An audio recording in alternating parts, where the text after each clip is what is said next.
The following program deals with a controversial subject. The theories expressed are not the only possible interpretation. Viewers are invited to make a judgment based on all available information. This is your captain speaking. We are beginning our descent into madness.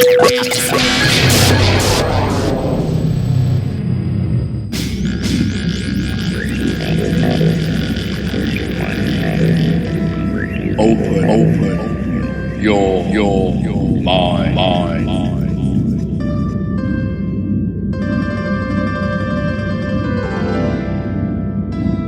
And we're back to another edition of West of the Rockies. I'm Frank. Thank you guys for sticking around. I know it's late, but man, oh man, do we have a very exciting show lined up for everyone tonight. To my left, I have Genevieve. Genevieve, how are you doing on this fine Sunday evening? I'm doing very well. I'm looking forward to this interview, so of course I'm doing well. How are you? I'm really excited. This topic, I'll be honest, I've been fascinated with it since I was a kid, and I can't believe that we finally have a documentary out there that really puts all the info really together in a nice, neat little package. And it was great for me to kind of revisit the story. But honestly, before I keep rambling on, because as you can tell, I'm really excited and I can't wait to dive into this, I'm going to throw it to you so that you can intro tonight's guest. Tonight, we'll be interviewing Jeremy Kenyon Lockyer Corbell, and he is indeed a man of many talents. Born in 1977 here in Los Angeles, California, he's best known as a contemporary artist as well as an investigative filmmaker, though he also boasts a career in martial arts, being a black belt in jiu-jitsu. Corbell attended the University of California, Santa Cruz, graduating with a degree in quantum studies. His film career has seen him make a number of experimental and documentary films over the years. In 2015, he launched his investigative film series titled Extraordinary Beliefs by Jeremy Kenyon Lockyer Corbell. The series is a multi-project film endeavor with an artful approach to complex topics and investigations. Corbell explores the extraordinary beliefs of enigmatic people deep within the aerospace, military, conspiracy, extraterrestrial, and underworld communities. Topics include advanced nanotechnology, non-lethal weaponry, off-world technology, space travel, and extraterrestrial contact. This research has taken him into the worlds of nanotechnology, aerospace exploration, exotic propulsion systems, UFOs, the mystery of Skinwalker Ranch, and what he calls the phenomenon. He has documented the surgical removal of alleged off-world alien implants, and with access to NASA, he has filmed the analysis of anomalous metamaterials, alleged to be a physical evidence of extraterrestrial nanotechnology from UFO landing sites. Corbell has obtained deathbed confessions from former CIA and government intelligence officials who claim to expose the truth about the UFO reality and its cover-up. Corbell's films reveal how ideas held by credible individuals can alter the way we experience reality and help us to reconsider the fabric of our own beliefs. On tonight's show, we'll be focusing on his 2018 documentary, Bob Lazar, Area 51 and Flying Saucers. With that, I would like to warmly welcome Jeremy Corbell onto West of the Rockies. Jeremy, can you hear us okay? Yeah, Genevieve, Frank, thanks for having me on. Hey, it's a pleasure. We're really excited that you can make it and join us tonight because, as I said, this story, the Bob Lazar story, has been one of the ones that has stuck around, and Bob has been a bit of a hermit in regards to this aspect of his life. So I'm really excited that you're here with us and that we can dive into this incredible story. Yeah, his story captured the imagination of the world back in 1989, and it hasn't slowed down. And he's been hard to get to talk about it. You know, the UFO topic has done nothing good for his life. And he did come forward in the film, and it's quite spectacular. So I feel really honored to be able to tell the story that I always wanted to tell as a child. And that is really a great way to start this interview because, as you mentioned, this happened 30 years ago. It's unbelievable. I remember being a kid watching this stuff on TV, and I can't believe, I'm aging myself, I know, but I can't believe it's been 30 years. Where does your story with Bob Lazar begin? Probably like everybody else's story with Bob Lazar, you're a young kid, or at the time I was a young kid, and I heard this guy come on the radio and talk about a propulsion system. This is what really interested me. It wasn't a reactionary system. It was a field propulsion system, a gravity wave amplification system. So this idea of a craft traversing time space where you don't have to worry about the amount of time, right, that it takes to get somewhere. That blew my mind. That really excited me. And I was just 13 at the time, but that's how my story with Bob really started, was like everybody else, hearing him tell this exceptionally wild story. The reporter, the investigative journalist who broke this story was none other than George Knapp, and he's very well known in these circles. How did you connect with George? So George is now, and has been for many years, a mentor to me in journalism. We've worked together on a number of projects, as you can tell by kind of my films and what I've been doing.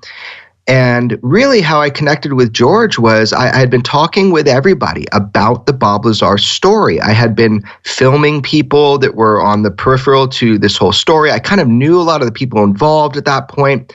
And I just went for it and started calling his news station and hounding him. I mean, I'm sure it was a little bit crazy, but I just kept going for him. And so finally one day I get a call from his producer, and he's like, look, I'm going to give you 5 minutes. I'm going to get you on the phone, but you got to know exactly what you want. And then next thing I know, click, there's George. So the pressure was on. And I told him, look, very sincerely, I've been following this story. I'm very serious about it. I'm making, my first films right now. And I would like to know how it went down from his perspective. And he took this long pause and he says, okay, here we go. And he just launches into this long, story, and just kind of gave me the whole briefing. And it grew from there, and it filmed with George, just went on and on and on. But even he challenged me. You'll see in my film, he challenges me to try to get Bob Lazar on film, to try to get him on camera, because just people couldn't do it. On that note, how did you really get someone like Bob Lazar to talk about this topic after so many years and not wanting to? Well, Genevieve, I have a very charming personality to begin. And additionally, I think I'm just very persistent and lucky. I had kind of let it be known that I was interested to talk to him. And, he was not interested. George Knapp was the only one over the 25 years before I met Bob. George Knapp's the only one that could get him to come forward for 5 minutes at a time to update, give a little update on his story. And then I had a chance encounter. I was actually filming with another gentleman named John Lear, who's kind of known as the godfather of conspiracy. He's got some wild, conspiracies. Right. And at that time, Bob ended up coming over to visit and say hi. I hadn't seen him in, a long time. And when he came over, I was talking with him and I said, look, Bob, I grew up hearing your story. Is there any way I could turn the camera on? I just think people need a few minutes, just an update. And that was about 5 years ago. And he let me.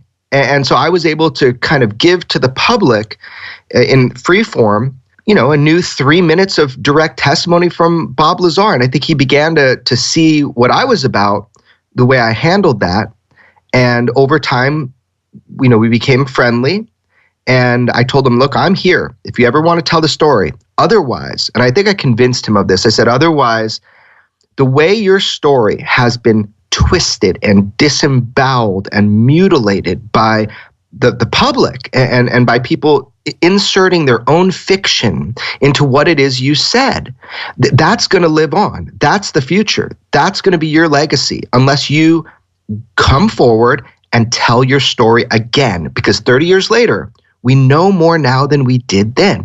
And I think over time, he kind of got annoyed at the way people were, lying about what he said. And he wanted to at least set the record straight to the best degree that we could. And I think that's what did it. One of the things that struck me about Bob Lazar watching your documentary was that he seems to be naturally gifted with just this understanding of science. What stood out about him when you met him in person?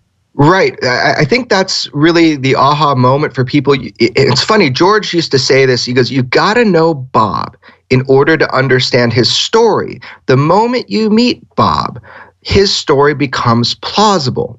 And I never really understood what George was, what he meant by that. One of the biggest critics or critiques of of Bob's story is that he can't prove his education. I mean, that's a whole rabbit hole if you go down it. He can't prove. George has tried for 30 years. I've tried. We can't prove his education. So the problem there is, with or without a formal education, you have this exceptionally intelligent, obviously and clearly honest in his nature, an honest person. And I started to understand that because I got to know his family, his friends, everybody around him.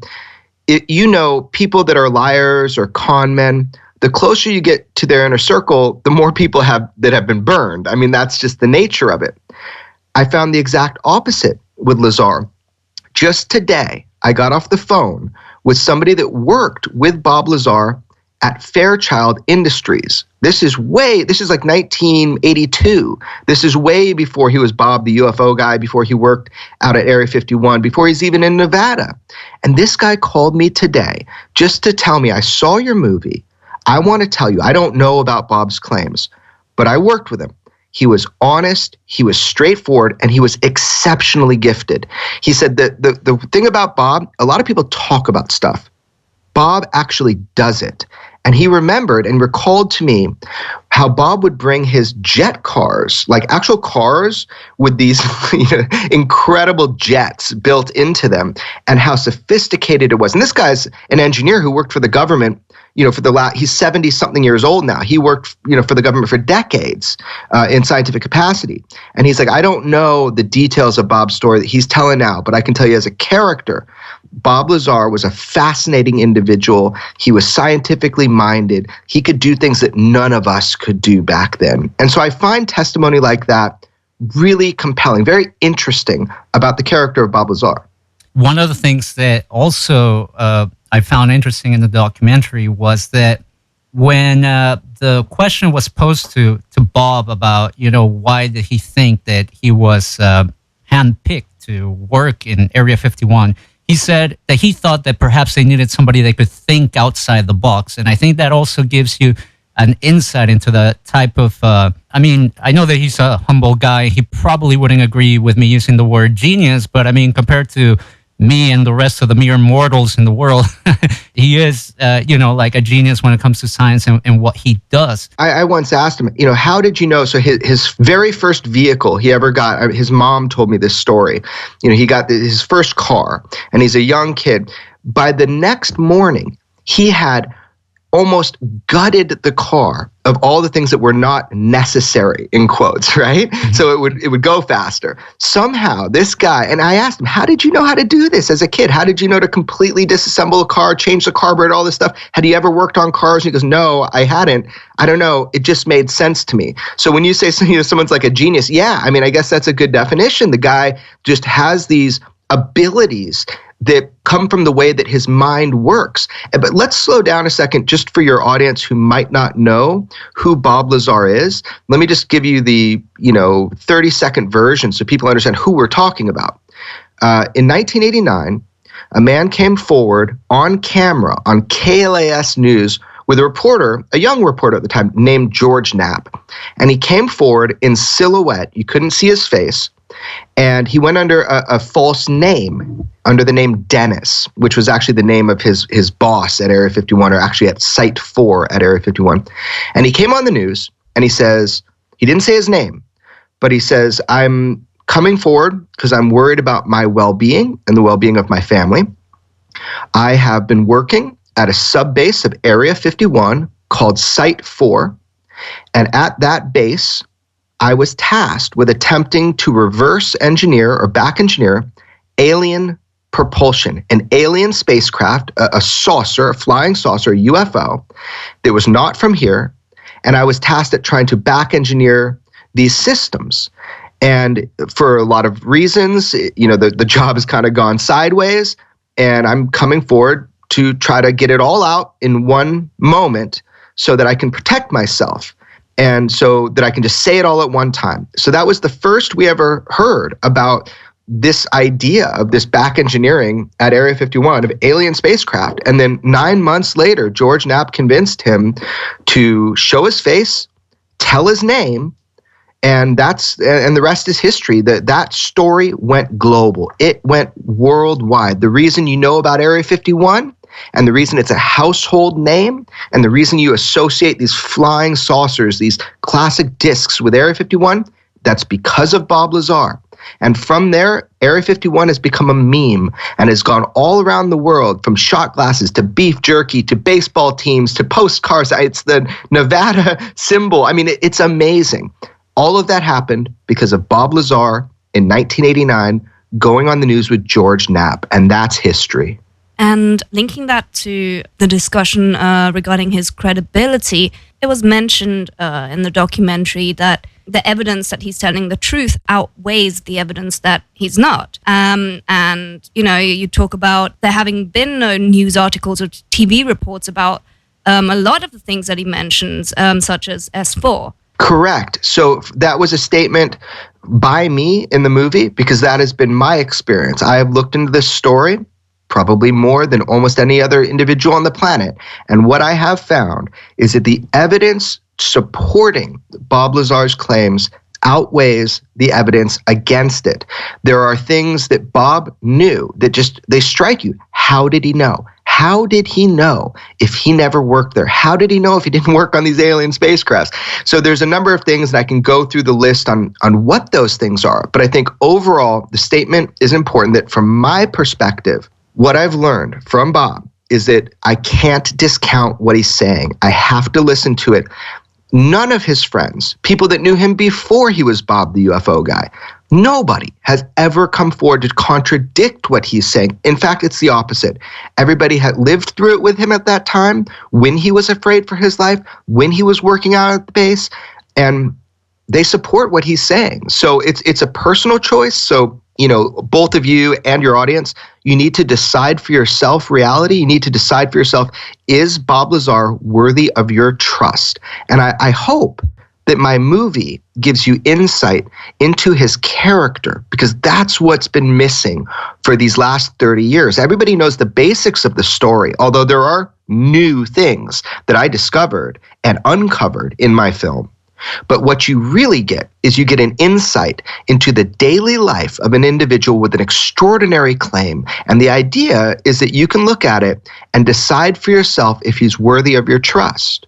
And this is what I love about the documentary, as we were talking about just now. It's you do get to see that other side of Bob Lazar. He purposely stayed outside of the spotlight when it comes to the whole UFO thing. And I know that for a lot of the researchers out there, they kind of saw that as a bit suspicious. I guess they would expect somebody to talk about this at every opportunity. However, I can totally understand his worry and his concern. But let me address something, or give you a chance to address something, if we could. One of the critics of Bob and his story has been the physicist Stanton Friedman.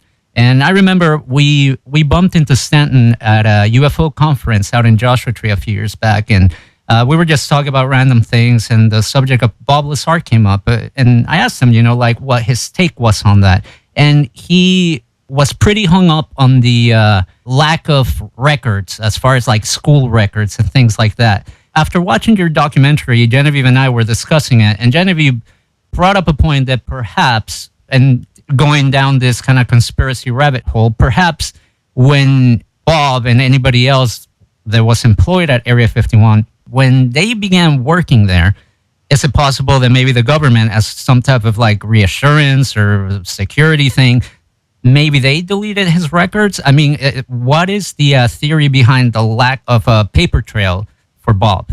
Right. So this has always been, so there's a couple of things I want to address. I mean, first of all, you've got, Stan Freeman, who's not a PhD physicist, by the way. He's not a PhD. Right. And he's been on the, circuit touring, doing UFO lectures and that kind of thing. Bob works in scientific capacity every day. I've seen him. He is a scientist. Some of the damage that Stan did, because look, he only went an inch deep. He tried to reconfirm some of the stuff that George Knapp already confirmed back in 1989. Stan kind of has applied, I call him the Duke of the double standard. He kind of applied a different model of looking at the Lazar story than he does even his own research. And that's very deceptive. That's like something, the UFO debunkers of past would do, like Phil KLAS or something like that. So I honestly, it's a real shame. I've seen Stan try to do things like turn Richard Dolan into like, you better have the right opinion on Lazar. It was one of the first things he ever said to Dolan. And Dolan told me that story. Wow. It's really like he has a personal vendetta. Like he doesn't want any other like smart physicist around or something. I don't know. But what he did was kind of change the conversation and create these kind of memes and these ideas that, Bob Lazar is not a physicist. He must have been a janitor or something. He's the one that started these things. It's so sad because in the UFO field, we should apply the same standards to everything. I'm not saying believe Bob Lazar, but I'm certainly not creating false memes about him. So that's really disappointing. But let's look at this story a little bit. So we can't prove everything about Bob Lazar. We never have been. George has not been able to. However, remember this. When George Knapp, in the very first report, he said, we can't prove his educational background. However, Bob Lazar claims that he was a physicist at Los Alamos, right? Correct. So this is something. Now, Los Alamos denied that he ever worked there. So that George is like, wow, maybe this guy's lying. And he started digging deeper. Well, guess what? Bob Lazar took George Knapp into Los Alamos. George Knapp also interviewed other employees at Los Alamos. I have interviewed other employees at Los Alamos who worked with Bob Lazar, Bob the physicist at Los Alamos. So here we are 30 years later, we're still arguing about some things we just can't prove about Bob, but some things like the denial by Los Alamos, which is important. I can explain why, but that he ever worked there. Well, he did work there. He was a physicist. I have a physicist who was in security briefings that went on the record knowing Bob Lazar's name is Dr. Robert Krangle. And you can hear that interview on my website. So my point is this. You've got an institution. Everything with Lazar is weird, right? Like everything. So you've got this institution where he worked at for a long time. I have footage of him in my documentary going around Los Alamos at the particle accelerator, the Meson facility. You don't just get access to this place. So you've already got one institution lying that he was never a part of it, right? Now, can they erase all of his school records and can the government do it? I doubt it. I don't know.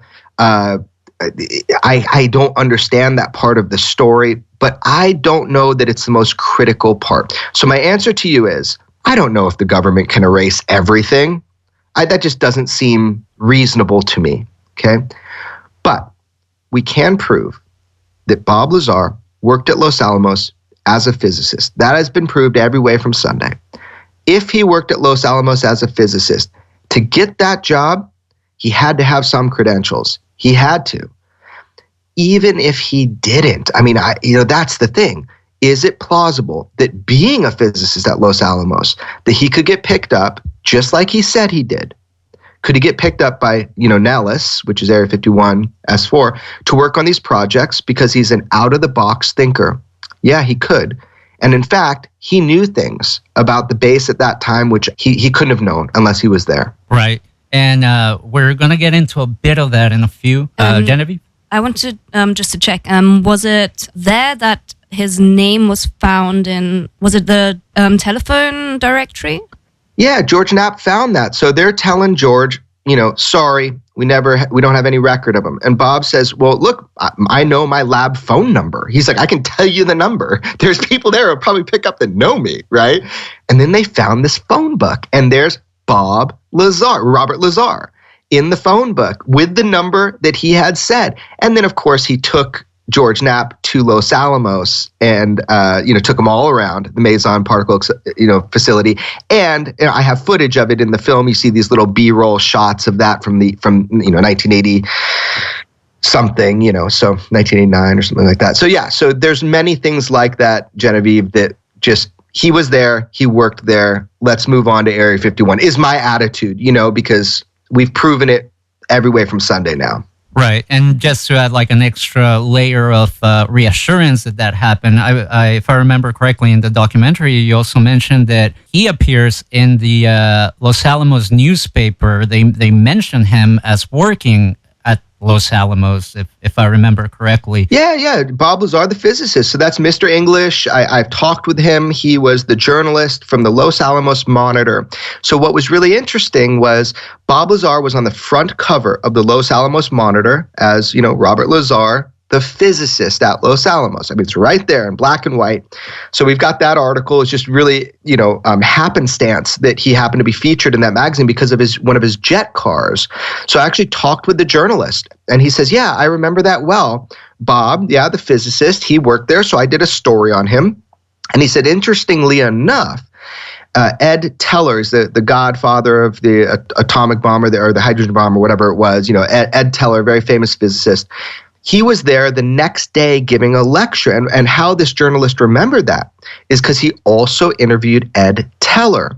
Now, on the day Ed Teller came to give his lecture, there's Bob Lazar with his jet car on the front page of the Los Alamos Monitor, the actual local newspaper there.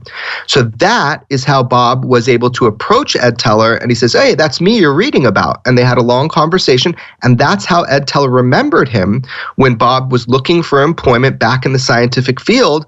And this is how Bob's story goes, that Ed Teller was the one that says, go to EG&G was the name of the subcontractor, and they might have a job for you. I'll let them know that you're coming.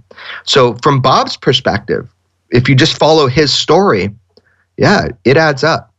Yeah, absolutely. And I think lastly, to kind of just wrap up, because I know a lot of people have doubts, but let's just to end perhaps this section where we're discussing his credibility. One of the things that also came up in the documentary, and it was a bit of a quirky situation that he got himself into that landed him in court.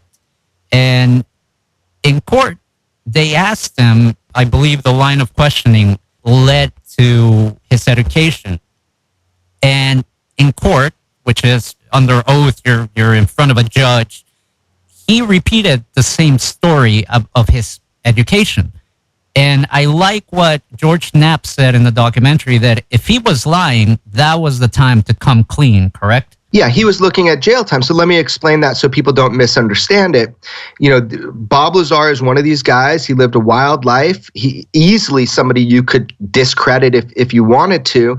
At one time, he was affiliated with a brothel. There were legal brothels and illegal brothels, and he was affiliated with the illegal brothel and, set up a computer system and set up security cameras and that kind of thing for it. So George Knapp found out about it and actually told the cops. George Knapp said, hey, I talked to Bob. He's getting out of it. Don't bust him. George is like trying to he's thinking, Bob is such an idiot. What is he doing? What's so funny is, so at the time, the police and the local authorities, they were kind of, for lack of a better term, in bed with the madam. They were using her for intelligence and that kind of thing.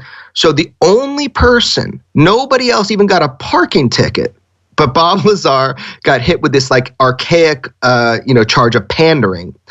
So there he is defending himself, and that's real jail time. So he doesn't just tell his story in court. There's a whole discovery process. They have prosecutors. They look deeply into his past, and he tells them the story of where he worked. Now they're trying to validate that, and they can't. So at that time, Congressman Bilbray, think about, get a congressman to call up this super secret base that doesn't even exist officially called Area 51, right? And he's trying to get information on employment of Bob Lazar so Bob can show them that he's, that's where he worked. And even the judge himself said, I have never run into anything like this. Obviously, it's hard to get information about Bob Lazar's employment because the base, they didn't say, we never heard of Bob Lazar or he's lying. They said to Congressman Bilbray, you don't have a need to know, which is a weird thing to say if he never worked there. So that's that whole, thing where people like to character assassinate him. Look, he openly admits he was involved with the brothel back then. Probably not a great choice, but he was. And what we learned from that is that even with a congressman trying to connect with the base to find out if they can get records, he was said, you don't have a need to know. I found that really interesting. Yeah, no, absolutely. I never, well, at least I don't recall hearing about this hiccup he had with the law. And it is very strange, as you point out, that he was kind of singled out a bit, considering, we all know the laws in Nevada and how people get down over there, if you will. Now, let's move on to Area 51, because obviously this is the meat and potatoes of the story. Correct me if I'm wrong. I mean, and anybody in the chat room, wherever, I believe the first time we heard of Area 51 was a photograph by a Soviet spy, either satellite or a plane in like the 50s. And one of the things that was very strange about this was just this huge runway. It was just ridiculous. And I remember the first time I saw that thing, it really blew my mind. And obviously then hearing about Bob Lazar's story, and I will say this even, or think around 2009, I'll say 2010, 2011, when Google Earth was, kind of a little bit more popular. One of the first things I did was type Area 51. And on Google Earth, they even had the S4 part of it labeled.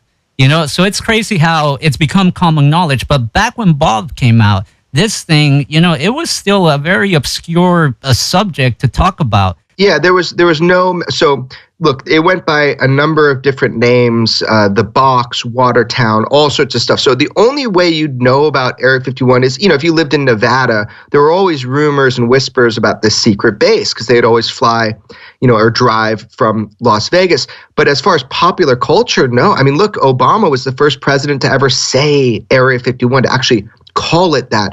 It took a long time for it to be acknowledged. It was not in popular culture.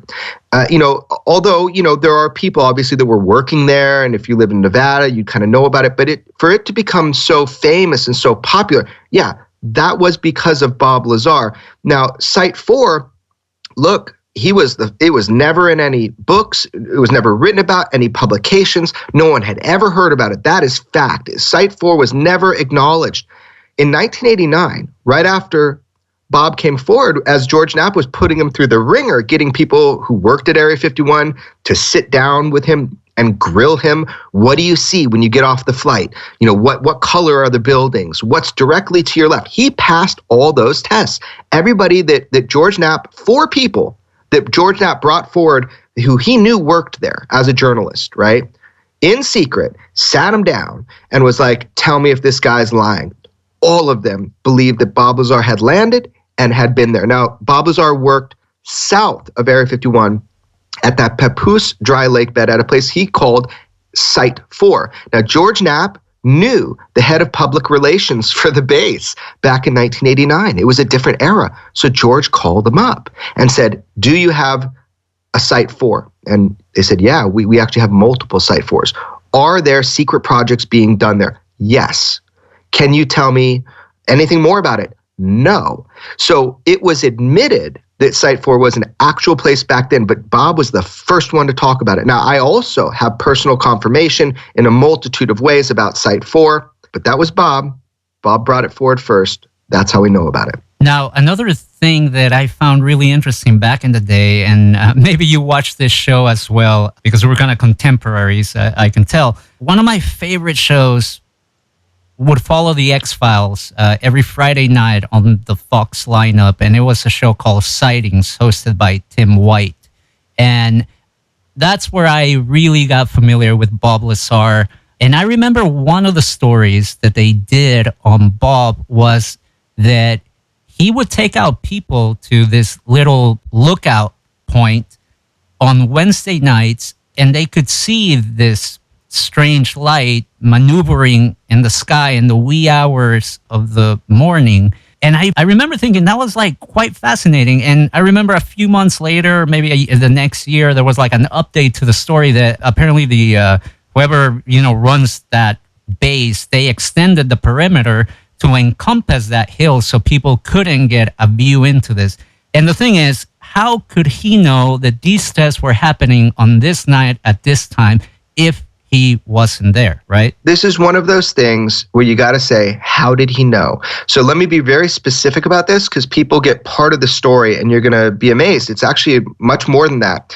So at the time when Bob Lazar stopped getting calls to come out and work on these extraterrestrial spacecraft, right? On this gravity wave propulsion system that used element 115 as the fuel source. When he stopped getting calls, the reason he stopped getting calls, because he authorized the base and the people he was working for to monitor his phone lines. It was part of the protocol as he's going through these security clearances to get what he needed. They found out, because he couldn't even tell his wife at the time, Bob couldn't, what he was doing other than he's working at out at the base or something like that. They found out she was having an affair. And so they basically saw Bob Lazar as a security risk. Part of the thing about getting security clearances is you have to have a stable home life. He certainly didn't have a stable home life at that point. So in a kind of maybe an attempt to prove to his friends, he says it's one thing to tell your friends you're working on alien spacecraft, right? But to show them is another thing. So he, on 3 Wednesdays in a row, took different groups of people to this vantage point, this location, not just over Area 51, 17 miles south of Area 51 at a place called Papoose Lake. So by the way, nobody really knows about Area 51. Now we're talking about a tiny little area south of Groom Lake, south of Area 51. And he says, Wednesday night, 8:30, I know the flight schedule, the craft that I was working on is going to pop up. And sure enough, in each of these times, a craft comes up. They actually got it on video camera, but it's like 1980s video camera, so it's like not great footage because it's all black and but the people that were there, I've talked to almost all of them. They're not all friends anymore, and they don't talk anymore, some of them, but the one thing they do all agree on is when they went out with Bob, right when he said, right where he said, which is this really remote place, an object, a craft that looked exactly like a flying saucer came up and made maneuvers like they had never seen before. How did he know? How did he know that something like that was going to be flying? That really boggles the mind. It really does. And one of the things that also threw me for a loop watching the documentary and watching Bob explain this process he was involved with, back engineering a seemingly alien craft. It's funny, the ufology circles and just, the scene it has become, and I don't mean that necessarily in a bad way. I feel like we become a little bit arrogant as far as we think we have it figured out to a degree how these things work and what they do, where they from. You can ask different people, you get different answers. However, one of the things that I found really interesting was when Bob was describing how the craft flies.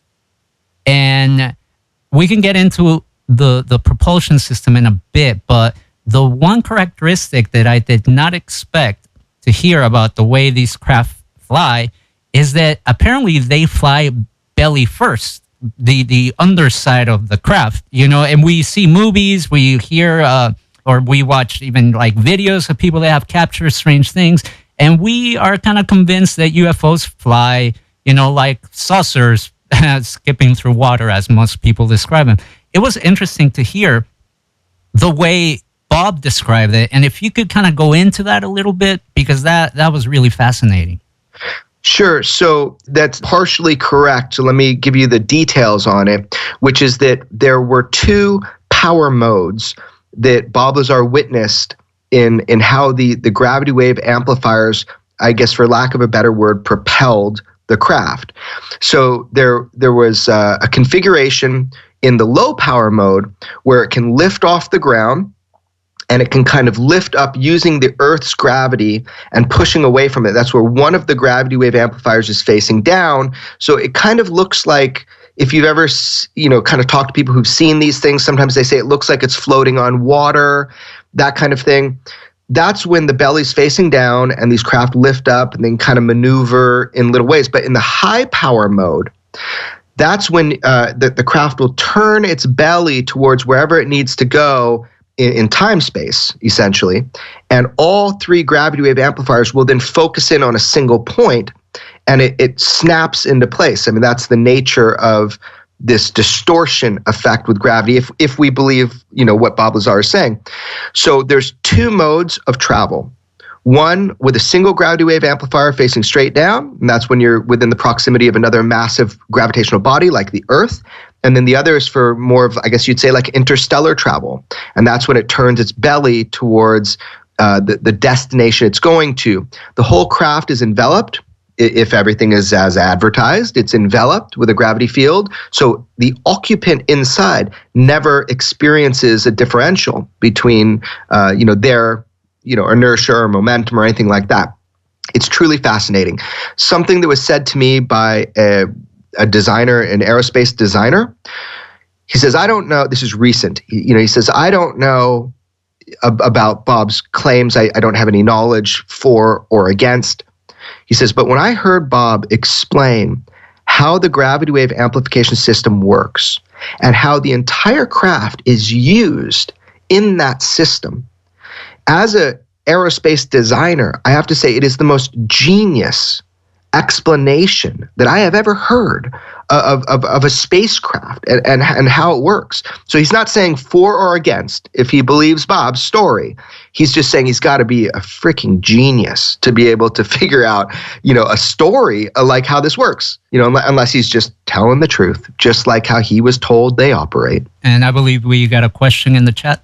Yeah. Oh, I wanted to make a quick point.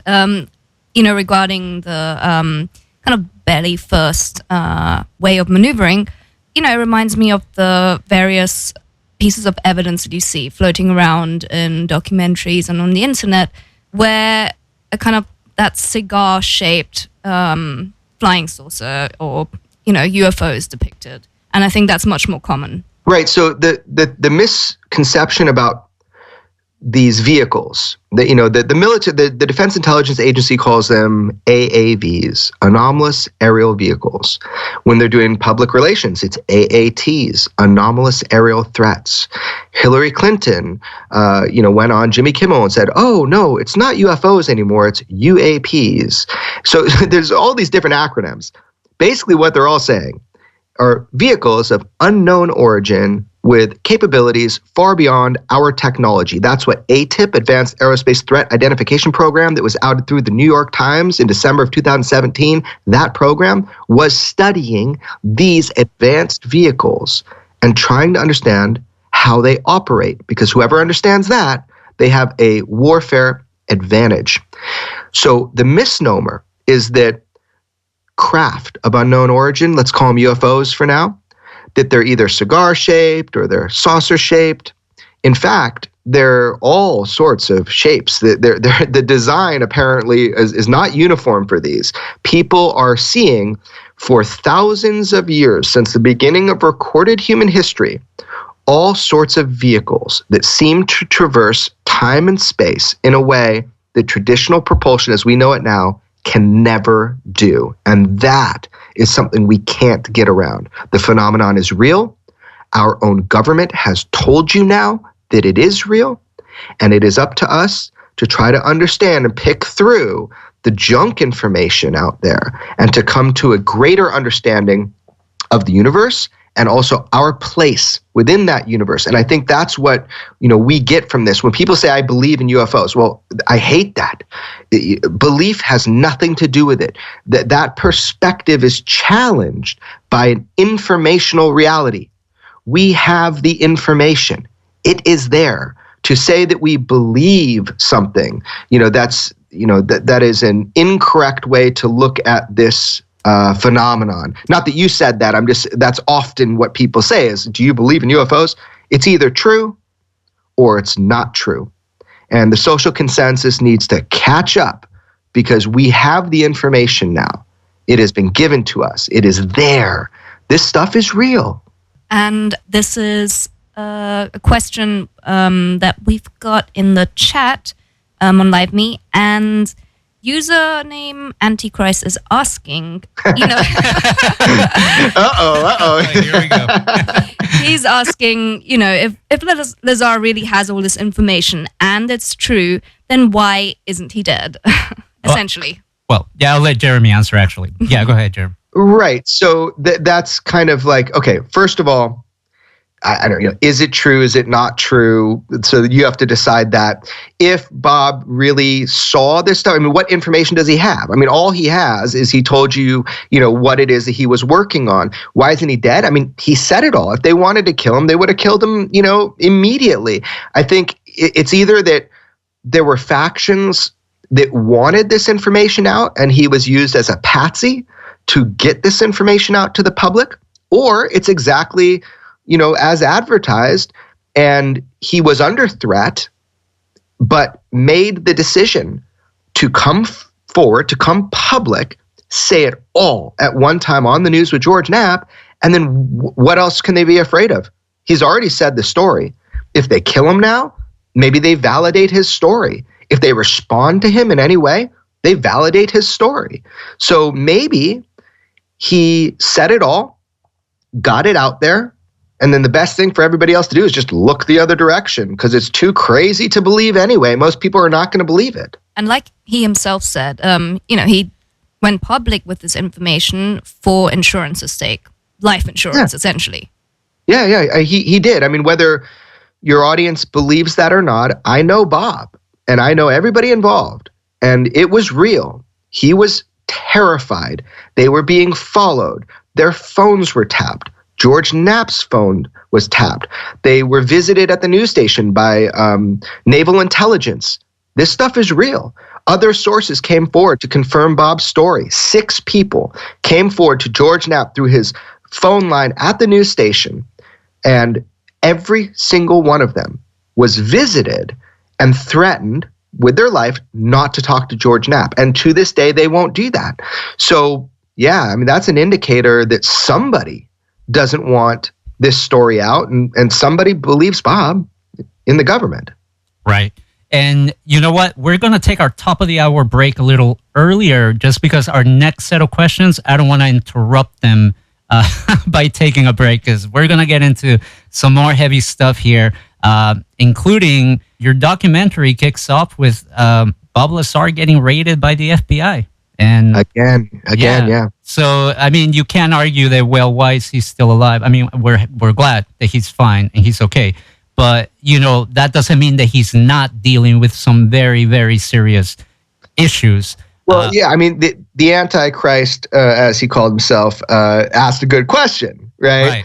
But, I think the answer to that is, well, if you look at his story and you consider it for a minute, you can understand that he came forward and said everything to save his own skin, and maybe it worked. Right. And just before we go to break, one of the cool things here in the documentary that I found, and I really hope you framed this or you put it somewhere really cool, was the sketch that Bob Lazar did of the sports model, as he referred to, the craft that he worked on. And I wanted to get into that craft when we come back from the break. But one of the interesting thing is when, for the folks out there, they have an iPhone, is that the UFO emoji looks strikingly similar to the Bob Lazar sketch. And it just goes to show how much influence his account has had in our culture in general. I was going to say popular culture, but geez, I mean, I've seen people that don't even believe in UFOs use the UFO emoji. Yeah, that's actually a great point. I mean, look, you've got things like, the X-Files, where in the newer version, they said the craft operates off of a fuel source called Element 115. That's directly from Bob Lazar. Right. So yeah, it's popular culture, but also just general culture. Everybody knows what, if you ask anybody on the street in any country, independent of age, you ask them to draw a flying saucer, they're going to be able to draw a flying saucer. Everybody knows what we're talking about. Right. Jeremy, if you'd be so kind to just hang on the line, we're just going to take a quick break. Oh, hang on, Genevieve? Well, there are a few people who will still be in the chat, and maybe during that time they'll be able to look up other information about you and the documentary. So could you briefly tell us your various social media handles and where they can find out more about you and the documentary? Sure. Thanks, Genevieve. So I'm very easy to find, probably too easy to find. My name is Jeremy Corbell, and every social media handle is just my name. My website is called extraordinarybeliefs.com, and that'll have all my movies that I've done. But this new one is called Bob Lazar, Area 51 and Flying Saucers. It's on iTunes, Amazon, Vimeo, and you can just kind of take a look at the trailers or something like that. Yeah, and I love sincere questions because this is, to me, one of the most interesting topics I've ever covered. Absolutely. Jeremy, just hang on the line for us, and we're going to be back in just a few minutes to talk some more about this incredible story that you managed to put on film. Is that cool? Great. Of course. Thanks, guys. So we're going to, like I said, take a break. I'm going to play a couple of songs here. Every time we get into certain topics, there is a song that I just find quite apropos. So we're going to go out with a little Leonard Cohen with a song that's one of my favorites, Never Mind. West of the Rockies is coming right back in just a few minutes. Genevieve is here, Jeremy's here, I'm here, and you guys on like me and tune in. And if you're catching the podcasted version of this show, stick around. We're going to be right back. West of the Rockies.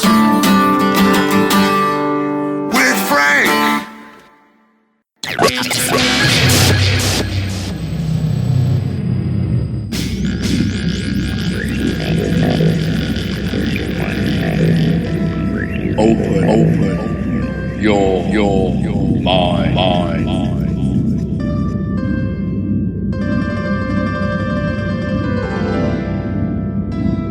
And we're back to the second hour of West of the Rockies. I'm Frank. I hope everybody's having a great time. As always, I'm Engineer Frank on Twitter, West of the Rockies on Facebook. Don't forget to follow the show on Twitter at WOTR and then the word radio. That's the website as well, WOTRradio.com. And the YouTube channel, you type in that on YouTube or just put youtube.com/WOTR radio and you're there. Click the bell to subscribe, all the little buttons they got on there to stay up to date with everything that we're doing. As always, I'm joined by Genevieve UA on Twitter. If you don't know how to spell that, I don't blame you. I have a tough time myself. So, but you can find her on our website. And you can catch her here doing her very own show. No Other Flavors, music, fun facts, jokes, and a whole lot more on the independent.fm. Real quick, I just want to send a quick shout out to some people in the chat. Enox and Tomcat, thank you for the hellos. They got relayed to me, and I blushed. I'm being honest. So thank you for that. Big shout out as well to Mateo, Arturi Sparrow, Castiel, I hope I'm saying that right, Spoons, J-Dub, and LS Alice. Oh, and one more. The Ruler. The Ruler. There's no one cooler than the Ruler. I never met that person, but I'm sure they're really nice. And a little bit back announcing here, we just heard some Soundgarden pretty news from their album Down on the Upside, probably one of my all-time favorite albums. And it was really cool to see that he got a Grammy. Chris Cornell got a Grammy, and rest in peace. Man, I remember when I got the little Twitter notification that he passed away, and boy, I'm not exaggerating. I was holding back some tears, man. Soundgarden was there for me in some tough times. So yeah, rest in peace, Chris. And before that, we heard some Leonard Cohen, song Nevermind. I first heard that track. I've always liked Leonard Cohen, but I first heard that track as the intro to the first season of True Detective, which I think was far superior than the others. If I may say so myself. I'm no, TV critic. I think that's what most people say. Right, still. That's the general consensus, it seems. Let me bring back our guest, Jeremy Corbell, so that he can tell us one more time, if he'd be so kind, where can people find him on social media and where can people watch this amazing documentary on Bob Lazar? Jeremy, can you tell us that info? Sure. So I have a YouTube that gives a lot of kind of fresh videos. It's YouTube/Jeremy Corbell. All of my social media is just my first and last name, Jeremy Corbell. My website is extraordinarybeliefs.com, and you can see all my films on iTunes. But this one we're talking about, Bob Lazar, Area 51 and Flying Saucers, you can see on also Amazon, on Vimeo. One of my films is on Netflix. One of my first films called Patient 17 about alleged alien implant removal surgeries. Really wild topic. But yeah, you can find, it's really easy to find all my films and to watch it however you want. By the way, you mentioned True Detective Season 1 being the best. I agree with you. My friend, he was a jiu-jitsu student of mine. His name is Kerry. He's the director, and I'm really proud of him. I mean, he did an amazing job with that first True Detective. Very inspiring as a filmmaker. It's really cool to see one of my jiu-jitsu students doing something so cool. So I just want to say that. I guess you can say that he kicks ass. Oh, big time, big time. I'm here all week, folks. Anyway, Jeremy, speaking, I mean, one of the things that, when I started looking into your work, one of the things I noticed is that you tackle some of the most perplexing topics out there. You mentioned possible alien implants, but one of the ones that I found really interesting when I watched it was your documentary on the Skinwalker Ranch, and I had read George Knapp's book on it, which up to the time your documentary came out was the most comprehensive source of information on this mysterious ranch. But you managed to get in there and get some footage and stuff. Can you tell us really briefly about that? Because it's another fascinating thing, and I know that's a whole other show that we could do on that. But just briefly tell us a little bit about what it was like filming that. Is there something really going on there? Like, what's up with Skinwalker? Yeah, well, the Defense Intelligence Agency, which is the intelligence agency for the Pentagon, absolutely believes something's going on at Skinwalker Ranch because they funded a $22 million study with taxpayer money, which focused a lot on the ranch and the things that have been observed there. And it's not just UFOs. It's also creatures. There's distortions of time space. It is a really bizarre story. So yeah, I was able, because of George Knapp and the work that he had done for 2 decades, being the only journalist allowed during active investigations by both Robert Bigelow, who's a billionaire, who's known for, I guess, inflatables, putting them on the International Space Station.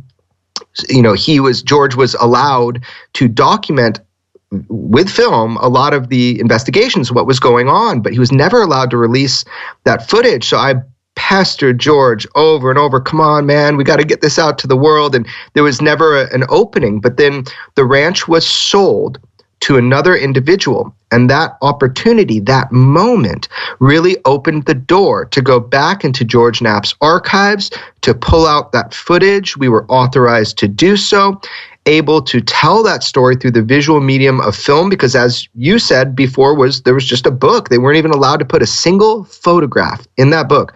So my film was the first time ever that people got to see footage from actual investigations at Skinwalker Ranch, which is a ranch up in Utah. It's an area of land in northeastern Utah that is known for the paranormal, for better, for lack of a better term, from UFOs, as I said, to creatures, to balls of light, to time-space distortions, all sorts of weird stuff. I mean, look, it stretches my own imagination, but there were PhD-level scientists that worked for years trying to understand the phenomenon, as they call it, whatever that is, this phenomenon that includes UFOs. And as I said, famously, the Defense Intelligence Agency was, it was exposed that there was a program called ATIP, Advanced Aerospace Threat Identification Program, and that was to reactionary style to study these UFOs. However, the mother program was called OSAP, and that's the acronym. And OSAP had a much bigger agenda than just UFOs. It was, they studied wormholes and, as I said, like time-space distortions. Very strange. So on this ranch, all this stuff was occurring.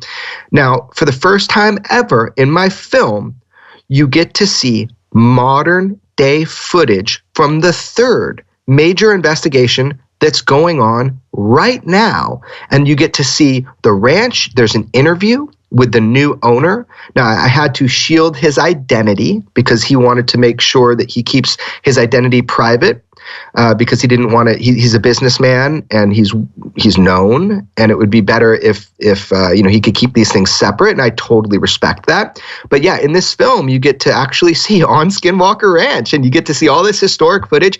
It was so fun to make, and I've been to the ranch a number of times. And look, it's harder to get on the ranch than it is Area 51. Less people have ever been at Skinwalker Ranch, so I felt really honored to be able to go there on multiple occasions, spend nights there and really try to see for myself what this is all about.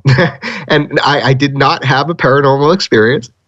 I did not see anything that I can definitively say is truly unexplained, but many scientists, that government scientists, were there and did experience these things, and one of whom helped co-author the book with George Knapp of the same title, Hunt for the Skinwalker.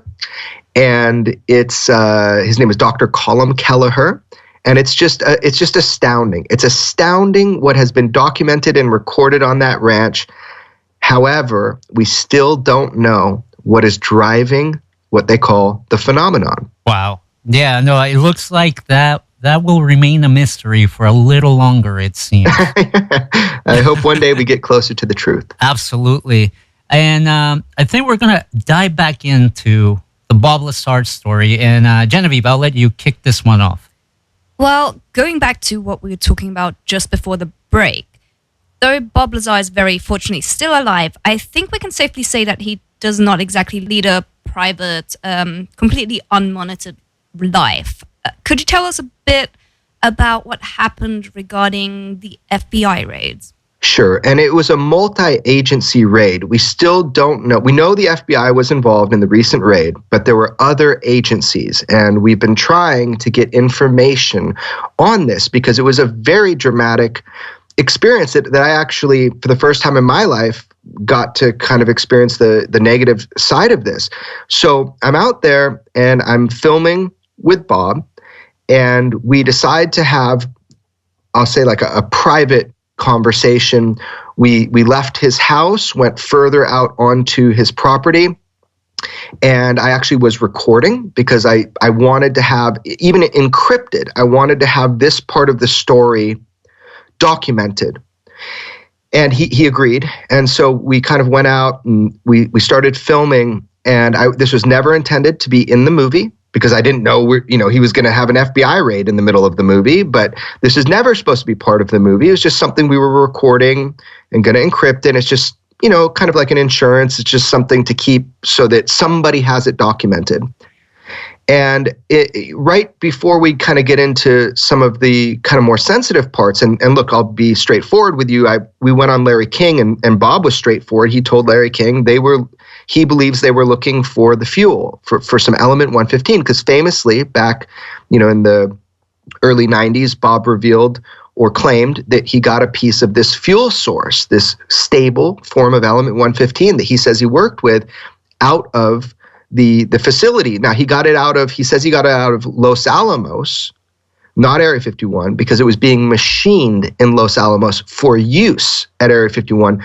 And they machined it, and they told the machinists that it was an exotic armor, right? They wouldn't tell them exactly what it is, like an extraterrestrial material, Right. So that's the claim. So to understand maybe what we were talking about, had to deal with, some sensitive topics about element 115.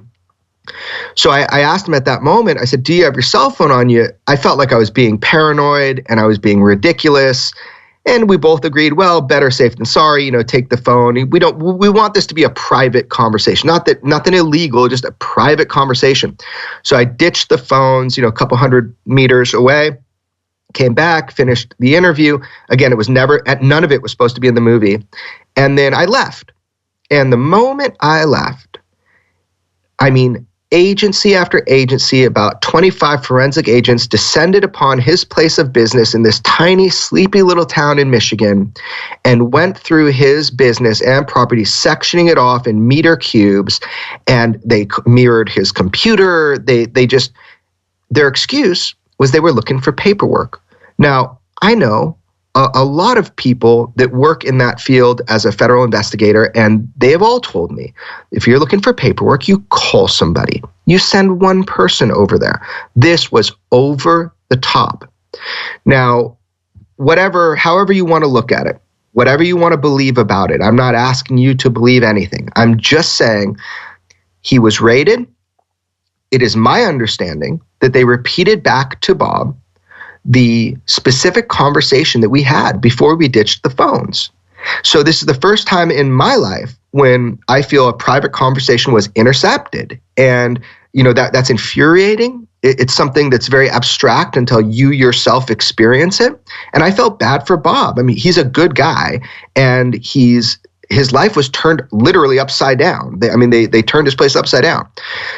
So that happened. And after that happened, I decided to touch upon that because it would be public record. So I decided to touch upon that in the film and let you hear from Bob's perspective what that raid was about and what happened to him. I wanted people to know during the filming what happened to him. So I put that in the film, let him describe that raid, and put a little section showing that we were having this conversation and that conversation was somehow related, most likely, to the raid. Now, this is not the first time Bob Lazar has been raided by agencies. This also happened to him in New Mexico. And it's always very strange. I mean, usually when you get a federal raid and you get a judge to sign off, you have probable cause and somebody's going to jail. I mean, they don't take these things lightly, right? Nothing. Right. Nothing with Bob. Jeez. So, the claim is simply there was a raid. If you look into it a little bit more, I would say there's great evidence that they were looking for something. And specifically, it is my understanding that they were looking to see if his claim of having some element 115 was valid. And let's talk about this element 115 because, as you mentioned, he first put this out there in one of his interviews when he first came out. And I remember in either 2015 or 2016 when it was confirmed that this element 115 was actually real. And I believe now it goes by the name of Moscovium, named after, I believe, Russia and Moscow, where they managed to synthesize this thing. However, one of the things that I found interesting is that he explains that this is the fuel that produces its own gravitational energy. And he describes how there is a certain method to process this element 115, and it involves, turning it into a certain shape from a cylinder to like a cone, and then you have to do certain things. I know I'm reaching, but it almost sounds like some type of magic ritual that you got to do to this thing because otherwise it won't work. What can you tell me about element 115 and the role that it plays into the propulsion system that Lazar had to take apart? So we have to kind of try to understand it with the information that we have. So the machining of it, I took more than like a ritual or something. I took it as that they're machining it so that there's very specific surface areas that are exposed or connected and that kind of thing. I'm not a machinist, but I've had a number of machinists contact me after I came forward with this film saying, I think I can explain to you why they would machine the element this way. But let's back up a little bit because the people that are critical of the Lazar story, which is fine, they're often critical about incorrect information. So I want to make sure you have the correct information. Bob Lazar was not the first person to ever talk about element 115. It was always theorized that on the periodic chart that there are these super heavy elements, but that they weren't fabricated here, and that it would, we figured one day we'd be able to, through slamming neutrons, basically create some of these super heavy elements, and we have been able to. So element 115, 4 atoms of it was fabricated. And again, this is like a crapshoot. I'm not sure how to exactly explain it, but it's like, smashing, hitting golf balls into cars and hoping that, it lands in the right way. And, you're in these particle accelerators. It's not an exact science anymore. You can't just I'm going to make element 115. There's an element of chance to it. Now, the element 115, the 4 atoms that were created in our particle accelerators, which, it is worthy to say that Bob always said we're going to be able to fabricate at some point element 115 in an unstable way. And he was right. We were able to. So the element 115 that was created in laboratories, it has a half-life of 220 milliseconds. So it's before you can even register it, it's basically gone. This is a far cry from what he said he was working on, which is a stable, he had a piece of 223 grams of this stuff, right? So a substantial amount. And in fact, he was told our government or whoever he was working for had 500 pounds of it, which is ridiculous. I mean, that's a crazy statement. Like, how could we get that? We can't fabricate that, even with extensive new technologies, 10,000 years in advance. You probably can't make this stuff. But here's the deal. He said that there was a stable form. Now, if you look at different elements like gold, right? Gold has a lot of different versions. I think there's 40 different versions. I Google it. I'm not sure if this is correct, but I think there's 40 different versions of it, all of which, except one, are unstable. So the gold we know has the isotopes, the neutrons, to make the gold we know stable. Like you can hold it in your hand. It has always been theorized that in these super heavy elements, like element 115, that you cannot rule out a stable form. We just haven't found it yet. So Bob Lazar said somehow they had a stable form of this element 115. Now, why is that important? Well, first of all, Bob thinks it was brought here as cargo. He thinks it was naturally occurring and harvested. If he was told everything that was correct by an extraterrestrial civilization, and that's the fuel source, and somehow we have some of it. He doesn't know how we got it, but we have some of it. Now, how it works in the craft, in the machine, is this element 115, when machined in this very specific way, which is the first time you ever hear about it, how it was machined in my film. There's a lot of things that are brand new in my film. If people don't know that, they haven't been looking close enough. So the 115 is machined, and the way it was described to Bob, so his best understanding is that this stable form with the right isotopic combination to be stable, this element 115, that it almost produces more gravity. Like the gravity extends out beyond the mass itself. So they could then harvest the wave, because yes, gravity is a wave. We have now found that out. That was also proven after Bob Lazar said gravity was a wave. That is now scientific fact. So this gravity wave was then harvested from the element 115, and then through waveguides, made by extraterrestrials, basically could extend this gravity wave and produce this effect, right? This gravitational effect. So that's how element 115 ties into the spaceship, the spacecraft, right? That Bob Lazar says he worked on. It's an incredible story, far beyond the technology we have now. But the biggest criticism people say is, well, element 115 is not stable, so Bob Lazar is lying. Well, hold up. It is theorized that there is a stable version. We cannot discount it. Any super heavy element physicist that you talk with knows this. And anybody that says otherwise is incorrect, or they're trying to dissuade you from understanding this, because I have done a lot of research on this now. I've talked to like 9 different people who are in this field, and they all tell me you cannot discount a stable form of element 115. Now, that doesn't mean I can prove Bob Lazar's statements. It's just saying we can't discount it. Did that answer your question, kind of? Yeah, no, absolutely. It's just one of the key parts of the Bob Lazar story. Yeah, it's this element 115, so I really appreciate you taking the time to really walk us through it, because I've seen so many people try to invalidate Bob's story based on, the little that we know or we knew at the time about element 115. So I think that was a great explanation you gave us there.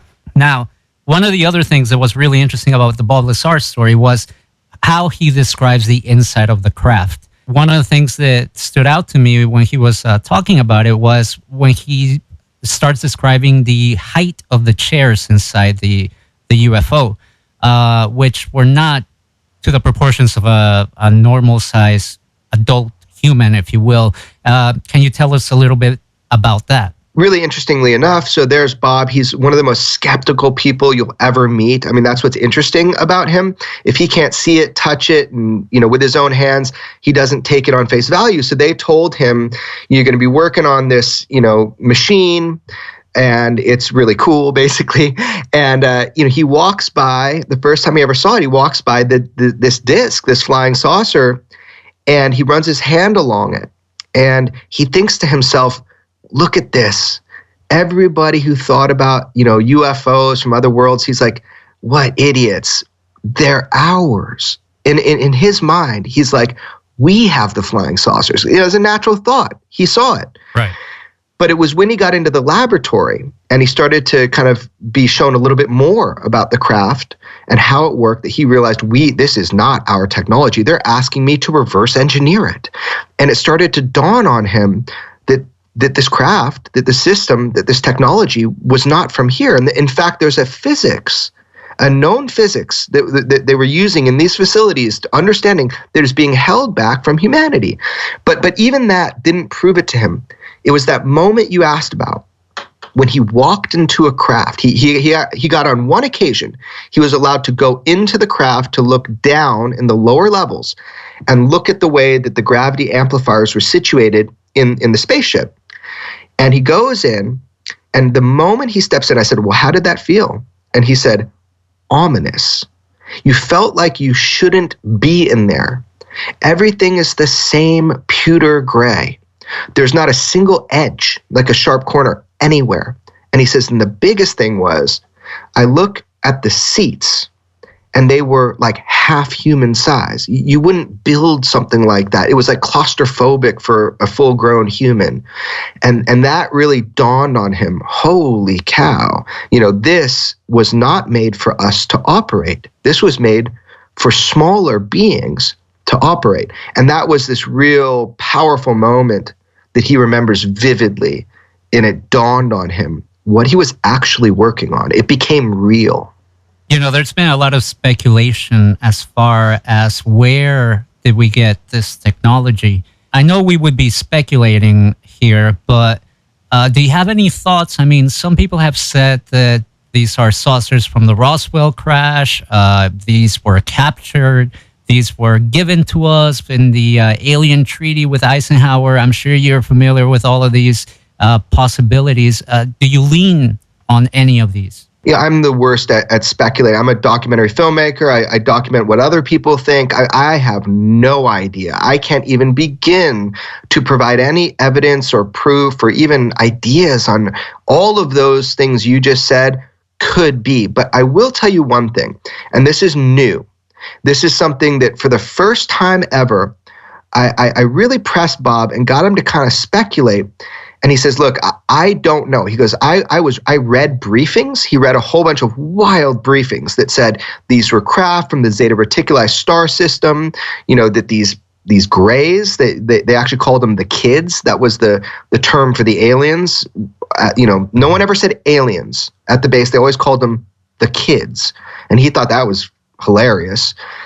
But what he said for the first time speculating, he said to me, I got the impression, he's like, I can't tell you exactly how or why, just because there's no one specific thing, but he was led to believe that these 9 extraterrestrial vehicles, these 9 craft that he saw, although he only worked on one and touched one, that they were from some sort of archaeological situation, some sort of archaeological dig, like we had them for a really long time and had made very little progress on understanding how they operate. Wow. You just literally blew my mind with that. Holy cow. That is something else. Just the thought that these could be, one would assume, right, that when he was working on them, they were probably, maybe a few decades old, but the possibility that these could be even older than that and that technologically advanced, boy, you just gave me a lot to think about tonight. Me too. That blew my mind. I had never even dawned on me, and I'm not sure exactly what it was that was said to him or how it was conveyed, but he just got the impression that they had been working on these for a long time and that they hadn't made a lot of progress and that these were maybe even ancient. Unbelievable. Incredible stuff. Incredible stuff. Let's talk about this hand scanner, which was also a really cool thing that you found. And this is something that he had referenced, but there was no way to corroborate. There was no Google back then or anything like that to try and find a picture of this thing. But you found one, and I remember watching how the look on his face when you handed him this photograph. And it was the look you give something you haven't seen in a very long time that you were very familiar with.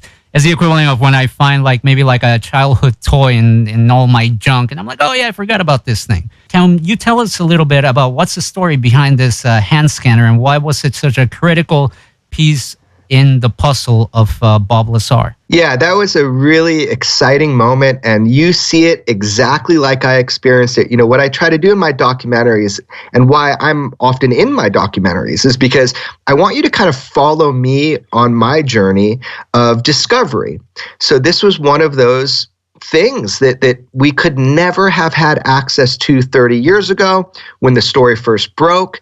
In fact, Bob has been mocked and laughed at, for saying this, but he always said that one of the kind of prototype biometric kind of access devices that were used at S4, he said it was like a hand scanner that you would put your hand on this kind of like a plate, and it had these little spikes that were sticking up, the rods that were sticking up, and that this bright light would come down from the top, and that it would measure the bones in your hand, and that everybody's got kind of unique structure to their bones, and that was one of the ways that you would access and get your security card out. I mean, it just sounds like science fiction. He even would laugh when he would talk about it because it sounds so ridiculous, especially back in 1989. But this was something he said, and everybody said, oh, that's crazy. And, Bob always got laughed at about it. Like, what are you talking about? It sounds like science fiction. Well, because of the lens of 30 years, information is coming out. So it turns out a friend of mine was kind of tipped off and given some photographs that showed these hand scanners that did exactly what Bob Lazar said they did and looked exactly like Bob Lazar described them, and that these were used at Area 52, which is the Tonopah test range, in the stealth program. So not everybody used them, the mechanics and this sort of thing, but actually there were people that used this for identification. So I got the images and I thought, well, Bob's always talked about them. Let's see what he says. And I told him that I had some photos, and in the movie you see me show it to him. And yeah, he's like a kid in a candy store. He feels vindicated. It's why he's like, that's it. I never thought I'd see one of those again. I mean, it was really, for him, this exciting moment, this tiny little vindication, because, knowing that these were used at the Nellis base, knowing that they were used on the complex. They weren't that good, by the way. They discontinued them shortly after 1989. They were really actually bad biometric sensors, but they were used in these ultra top secret programs like the stealth program for certain individuals. So it then goes to reason, how did he know about this technology?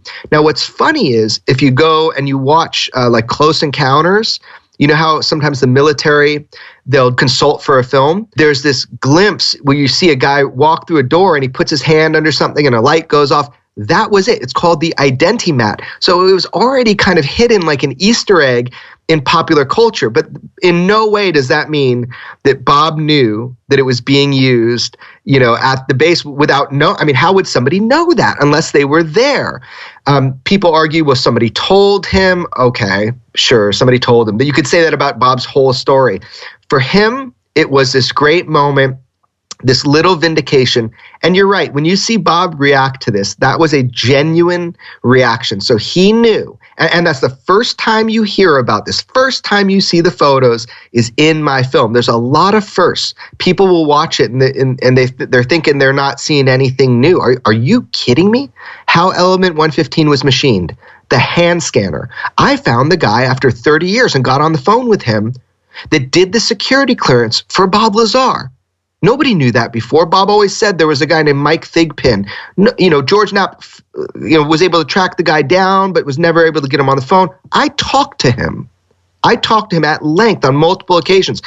So there's all these new things in the film, and the hand scanner was a really cool one. Yeah, I think people need to remember that these seemingly small tidbits of validation have a huge impact on the story as a whole. Yeah, Genevieve. I mean, it's like death by 1,000 cuts. Like, you can say, I don't believe Bob. Okay, that's fine. You don't need to believe him. He doesn't even want you to believe him. Really, it's easier for his life if you don't believe him. But he feels that he has a duty to tell the story right and to tell it straight, and for you to use your mind and decide for yourself. But these little things that occur, you cannot dismiss them. You can try to tear apart the Lazar story about his education. You can try to tear apart his character. You can just say it's too fanciful and I don't want to believe it. But you can't deny these little tiny things that start adding up. Obviously, Bob's life has been quite the roller coaster since he came out 30 years ago talking about this stuff. Now that your documentary is out, how is Bob Lazar doing? I would imagine he's still under surveillance. He still has to take certain precautions, or does he lead his life freely and try not to worry about those things? Totally freely. I mean, it's like this paradox. We even joked about it, that nobody's going to be listening. Nobody cares what he said 30 years ago. We thought we were past that. It really shocked us when this, raid happened on his business, which again, there's nothing, there's nothing happened, he's not charged with anything. Right. Nothing happened. So he lives a very fun life in the sense that he's got his business is called United Nuclear. UnitedNuclear.com is the website. It's got all these, it's like Willy Wonka of science. It's the coolest website. You get to, you just check it out. It's very, very cool. So on a daily basis, he gets to do what he loves, and he gets to work with, in science and technology, and gets cool contracts, and has this kind of online store for all this mad scientist stuff.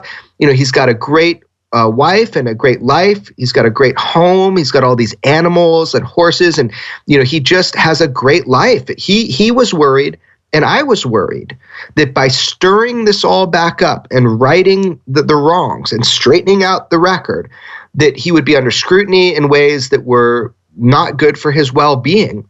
But to this moment, that hasn't happened. People have responded with positivity, whether you believe his story or not. People are fascinated by his story. It has gone like a whirlwind around the world. Fox News picked it up. We went on Larry King. There, even the New York Times did a little blurb about it. The movie has recaptured the imagination of the public, and everybody looking at this, whether they believe him or not, it's a fascinating story about a fascinating person. But yeah, he lives a very calm, relatively normal life, and just likes to spend time with friends and family in a small circle, I'm happy to hear that he has managed to retain some kind of normal lifestyle, because I can't imagine what it's like knowing in the back of your head that you're constantly watched. So I think they were surveilling, because I think we were rehashing the story. We were bringing it up again. We were specifically talking about element 115. I don't think it's like this constant thing where he is being looked at. He told his story 30 years ago. We're retelling it now with some new information and some new evidence. But yeah, I don't think there's any element of that cloak and dagger and spies. Neither of us feel that way. I've only been helped. People call me every day, trying to tell me parts to the story that I don't know. I've never had anybody call me and say, don't do this movie, or anything negative like that. It's all been positive. So yeah, I'm happy to say everything is pretty good. Now, the other thing that's interesting is, he does not like public appearances. People have been really mean to him. They've said horrible things about him that aren't true. Man, if people did that, I wouldn't want to be in public settings talking about UFOs either. He's never gone on UFO circus, never done anything like that. But in the world premiere of the film, which was in Los Angeles, there's over 1,600 people, completely filled out the theater. And I brought him on stage to do a Q&A. And, he doesn't like this stuff. He's doing it because I begged him to do it, right? Mm-hmm. He went on Larry King because I begged him to do it. I was like, I want people to know about my movie, Bob, please. But he actually I think he had a pretty good time. I mean, he got people ask questions through Twitter, and we got to answer some of them. So I pushed him a little bit, and I got him. He's going to do another Q&A with me live in Oregon after we screen the film. So he's not going on lecture circuits. He's not going to talk about it that way. But he's agreed to another Q&A, a public Q&A with me in Oregon at the McMenamin's UFO Festival. And I'm excited about that because it's kind of like Bob coming out of his shell and sharing a little bit more information. As long as people are kind to him, he'll tell you his story. Do you think that the reason for this change is people's attitude to the topic of UFOs and extraterrestrials? Do you see that playing into why maybe it's a little easier for Bob to come out and talk? I do. See, they raked him across the coals. I mean, the UFO people and the debunkers and everybody, 30 years ago. But I think now there's some vindication because, look, he said our government has a program to study UFOs. And back then, you're like, all right, sure, man, that BS. Well, we now know that the government does have a program to study UFOs. We know about one of them. However, I know for a fact there are multiple. And I think that those programs will be named later, but we know about one now. So I think that climate is very different. Interestingly enough, at this event in Oregon, I also got a friend of mine named Commander David Fravor. He's the fighter pilot that engaged the Tic Tac UFO off of the coast of California, the very famous case that the New York Times talked about. Although I broke that story twice before the New York Times did in December of 2017, because I knew Commander Fravor prior to that. Well, he's coming as well. So for the first time, we've got Commander Fravor and Bob Lazar, and they're both going to be at this event, and I'm going to be interviewing Commander Fravor. Now, the craft Commander Fravor saw also appeared to be a gravitational craft. So what a cool conversation that's going to be, where you got a fighter pilot who saw a gravitational UFO, and then Bob Lazar, who says he worked on one. I cannot wait. Oh my God, I'm going to have to get a plane ticket or something, because that sounds like an amazing time. Genevieve, I believe you got one question, but let me just get this question in before we let Jeremy go, because I'm always looking at weird things and whatnot. And I caught something in your documentary, and I don't know if you did this knowingly or not, but you snuck in towards the end footage from a Betty Boop cartoon. And I know this cartoon very well. And the title of this, and you can find it on YouTube. I believe there's even like a remaster HD version, but it's called Bimbo's Initiation. And I remember being made aware of this short cartoon a few years ago when I started doing the show, and we were talking about secret societies and whatnot. And there's this whole little mystery surrounding this black and white cartoon, whether it has to do with somebody that knew about secret societies or not. Did you include that just because of that little fun fact, or was that just something that you thought would be a cool little thing to sneak in there? Every frame of my movie, sometimes single frames of my movie, was thought out and was intentional. In my movie, there are dozens and dozens of Easter eggs of things that I figure over time people are going to figure out. There's even Morse code at one point inside my film. So I just made it, as I'm making a film, I wanted to layer it so people would watch it over and over and try to find these things that will give them more information. It's not because I can't just say it all, but it's also because when you're using the art form of film as a medium to capture the imagination of people, right?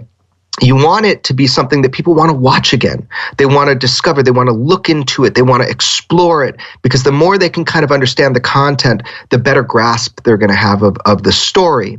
So a blanket statement is in my film. Every frame is intentional, and there's a lot of things hidden in there for discovery, so people can kind of like choose your own adventure and learn about it. That cartoon itself, the only implication for me, and it's so funny you picked up on that. Nobody has asked me about that. It wasn't about these other, conspiracies. For me, it was because in that cartoon, you see this impossible thing. You see this guy this character being chased and tormented and run after and stabbed at and bitten at and burned, and this character just keeps running, trying to get ahead of all these things which are tormenting him. And that is very similar to how I see what has happened to Bob Lazar. Is anywhere he turns, he's poked, bitten, stabbed, that is the life that he had to lead, until now. I think things are, for once in his life, to some degree at peace. Wow. Thanks for answering that question. Genevieve? Well, assuming that your film series Extraordinary Beliefs by Jeremy Kenyon Lockyer Corbell, and assuming that's still ongoing, what do we have to maybe look forward to in the future? Yeah, wow. That is the umbrella term for my film work, is called Extraordinary Beliefs. And it's covered everything from nanotechnology to this something called the space drive, which is this aerospace propulsion system, all the way through to UFOs, alleged alien implants, Skinwalker Ranch. What's next? Well, I have a lot of films that are practically done. I just am deciding what is best to engage with public consciousness. So I knew that Skinwalker Ranch was really important to put out at that time with George Knapp because of the changeover of ownership. And I knew the Lazar story is important because of the 30-year kind of anniversary coming up. Next, I'm very, very interested in this character named, I call him Nano Man. He's a nanophysicist that has done some incredible work. So I'll be dealing with that. There's a number of things that I don't think I'm going to say right here, right now. But yeah, there will be exciting content coming your way on a regular basis. Very cool. Great. No, it's exciting. And we look forward to it. And please, keep us updated with everything you're working on because, like I said, you tackle some of the most mysterious, perplexing topics that I know a lot of people want to know more about. And I know we covered a lot of ground here tonight on your documentary, but I still will say that we didn't do it justice. People really, really need to go watch this on their own. And as you said, make up their own minds. So if you don't mind telling the folks at home one more time where they can watch this Bob Lazar documentary that is totally mind-blowing. Awesome. So yeah, my website is extraordinarybeliefs.com. I highly recommend people go to, my Twitter, Instagram, even my YouTube at Jeremy Corbell. That is really great content that you get all the time. And then if you can see this film, Bob Lazar, Area 51 and Flying Saucers, on iTunes, Amazon, Vimeo, and there will be a number of other platforms it's coming out on. So yeah, get ready. This film will really, I like to say, weaponize your curiosity. It will get you so curious that you will have to start researching for yourself and trying to find out the truth. The biggest success, I think, of this film is cinematically. I'm very happy with this film. I admire film. I admire cinema. I admire how it captures people's imagination. And with the animation and the music, and all of this stuff combined, I think the film is a really beautiful way to engage a very complex topic of a man named Bob Lazar. So watch it, enjoy it. You do help me out. I'm an independent filmmaker, so when you buy it on like iTunes, you get all the bonus material. You buy it on Vimeo, you get over 2.5 hours of bonus material. Do that. Support the film, enjoy it, and be ready for your curiosity to be weaponized. Yeah, absolutely. And shout out to Mickey Rourke, who you got to do some voiceovers there. And that was super cool. No, he has such a signature voice. It really added to the atmospheric of the whole film. So that was really cool. Jeremy, what can I say? This has been a blast, and we hope to have you back in the future and talk about your other films and anything else you're working on because, man, you got your finger on the pulse, I can tell, and that is super awesome. Hey, thanks so much, both of you, for having me on your show. You have a new fan, so I'll be able to listen to your show from now on. Oh. So, Frank and Genevieve, thank you. And, continue what you're doing, and I'm sure there's a lot more to come. Awesome. Thank you so much. Thanks, Jeremy. Enjoy the rest of your evening. You too. Take care. That was Jeremy Corbell, who made this amazing documentary, Bob Lazar, Area 51 and Flying Saucers. Definitely go check it out. Like I said, I know we talked a lot about it, but when you watch this stuff, when you watch him, I think that's that was what I really was looking forward to. I wanted to see him. I wanted to see his expression. I wanted to see the look in his eyes. I wanted to hear his voice to really understand Bob Lazar. And I really got to give props to Jeremy because he really captured who Bob Lazar is. Yeah, no, absolutely. And I know there are a few people, at least from what I've read online, that, you know, they say that this documentary didn't reveal that much new evidence and that it mainly went over the story as it is, and there were a few bits of new information. But like we just said and discussed, it's more about, you know, the man behind the story. And it's that kind of adds to the credibility of what he said in the past. And it has a whole different layer and dimension to it. And that's what is also, you know, what makes it so important. Right. And I also learned that Bob Lazar is quite a cool dude. Oh, he's really chill, I wouldn't right? mind to, have a beer with, or 2, or 5. I don't know.